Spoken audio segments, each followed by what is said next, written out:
First of all, I wanna say that I really wanted to love the show. I have heard and read so many positive things about Cowboy Bebop, so I definitely had pretty high expectations before I started watching. And indeed, there are many great things about the show. Its soundtrack, its signature feature. The opening song Tank sounds fantastic, and the whole sequence, in my opinion, perfectly captures the chaotic nature of the show. When you compare the original version to whatever Netflix managed to create, it looks and feels even better. The more anime or animation in general I watch, the less I honestly understand what's the point of live action versions, when they are literally worse at everything. Other musical choices in the show are great as well, and the animation is good, but my absolute favorite thing about Bebop is the characters, no doubt. They are just so charismatic and work so well together. Just watching what Spike or Faye do routinely on the ship, even if it's just eating or taking a shower, is equally as fascinating to me as watching them chase and defeat some dangerous space criminal, if not more so. I really liked Edward and how much exuberance and weirdness she radiates. It is the type of character that can only function properly in animation. It is really hard to capture her character in live action. It is only somewhat possible to make her more grounded and less bizarre, which Netflix didn't get for some reason. Ed is a perfect comic relief character.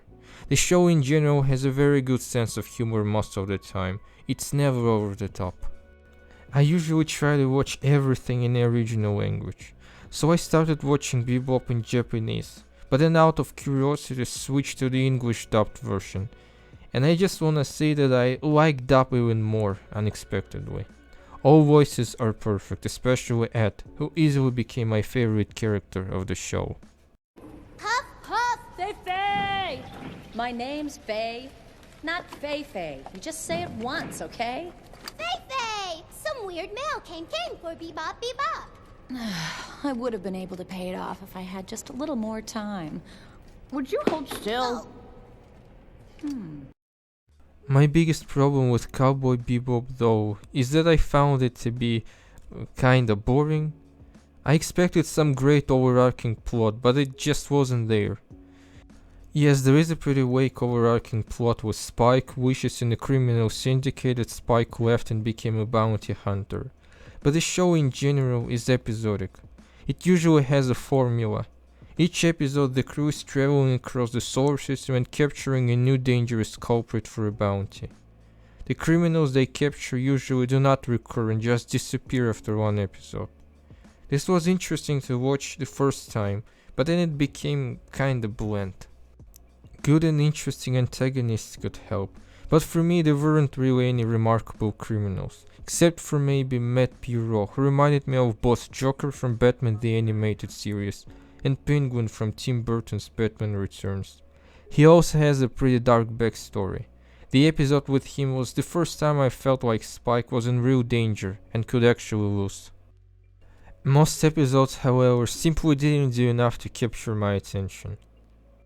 Another problem is how other planets and celestial bodies are depicted. Human colonies just look like very futuristic cities that could as well be on Earth. Why not get more creative?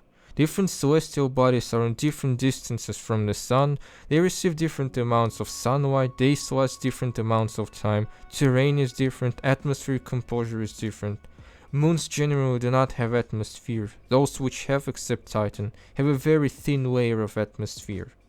Not to mention different bodies have different mass and therefore forces of gravity. But the show just doesn't care about it. It seems like humanity built closed cities under some sort of domes which can support atmosphere like on Earth, and gravity, and therefore create livable conditions for humans. Ganymede for some reason is depicted as a giant ocean moon. I read that it was artificially terraformed to sustain a human population. But why wasn't Mars terraformed the same way then? Another problem with terraformed Ganymede is that it must have gigantic tidal waves due to the gravitational forces of Jupiter. Our moon, for example, has thousands times less mass than Jupiter, and yet it still influences tidal waves on Earth. Tides on Ganymede just have to be apocalyptic. However, I don't really think these are valid questions to ask, since Bebop is a space opera and not science fiction. The show is not based on any science, so it should get a pass.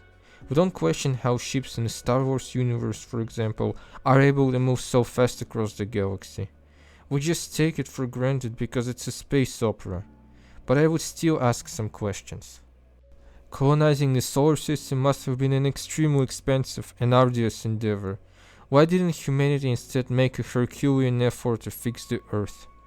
But I think if something happened to Earth, humans would rather fly to space in search for a new planet than try to do anything on Earth, so abandoning Earth seems quite plausible in the future. The show was made in the 1990s, so obviously some elements of it didn't really age well. For example, according to the show, people in the future still watch TV and use DVDs to play stuff.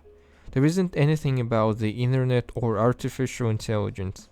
Bebop is a product of its decade, just like Star Wars. If Star Wars was made today, characters would definitely use some kind of advanced interstellar social media to communicate. Out of all 26 episodes of the show, there are 2 that I enjoyed most. Episode 11, Toys in the Attic. It is a great piece of claustrophobic cosmic horror, which was, I am sure, inspired by the Alien movie series. The episode does not follow the show's formula, the crew isn't chasing any culprit. This whole episode takes place inside the ship as it gets attacked by a mysterious elusive creature. The episode is great due to its animation technique and work with sound. We can see from the creature's point of view, and the combination of music and sound effects makes us feel the anxiety and fear that the characters experience, especially Spike Spiegel, who has to find and liquidate the creature before it's too late.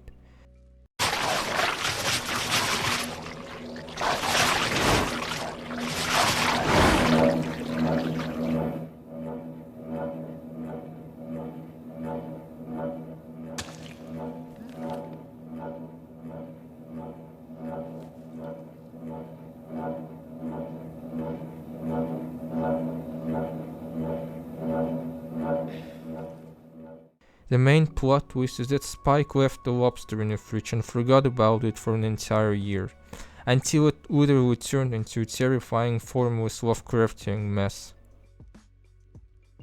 The second episode that I loved was episode 18, Speak Like a Child, because it focuses on Faye's past. From this episode we learned that Faye was born on Earth. She was put into some kind of cryosleep from which she woke up decades later. The episode is pretty emotional and it's always nice to learn the character's background. And I also liked the episode with mushrooms. It was way more amusing than I even expected. The ending was pretty underwhelming, to be honest. We don't know if Spike dies or survives the fight against wishes. The ending is open for interpretation. That is not what I expected to see. This is not the ending I was waiting for. Other characters' arcs don't have real closure either. I feel especially bad for Ed, who just left Bebop and didn't return again right before the finale. I think I would have loved the show more if it had a better overarching story that progresses from episode to episode, instead of being just an episodic adventure. I can absolutely see why the show is loved so much. It has really great space western aesthetics, which the show follows in almost every aspect, and a really fascinating cosmic setting in which the story takes place. All in all, it is a good show with some remarkable concepts and ideas. I might not be a fan, but it's definitely worth watching.